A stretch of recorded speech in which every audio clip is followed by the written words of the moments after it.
আজকে আমাদের সামনে চিত্রায়িত করেছেন, পোর্ট্রেট করেছেন। তিনি বলেছেন জান্নাতীরা যখন জান্নাতে ঢুকবে ফেরেশতারা জান্নাতীদেরকে বলবে ওয়া ইন্না লাকুম আন তাসিহু ফালা তাসকামু আবাদা। ও জান্নাতীরা, তোমরা আজীবন সুস্থ থাকবা, কোনোদিন অসুস্থ হবে না। সুবহানাল্লাহ বলেন।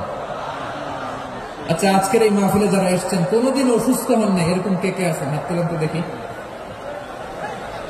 ওই যে হাত তুলছেন, পাওয়া গেছে চির সুস্থ।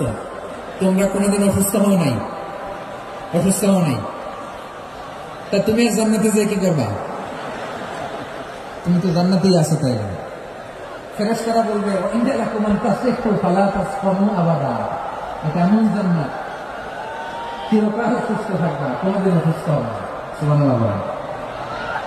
ওয়া ইন্না লাকুম আন তাহইয়াউ ফালা তামুতু আবাদা। তোমরা অমর হবা, মৃত্যু তোমাদের স্পর্শ করবে না। সুবহানাল্লাহ। অমর হওয়ার জন্য আমরা কত কিছু করি।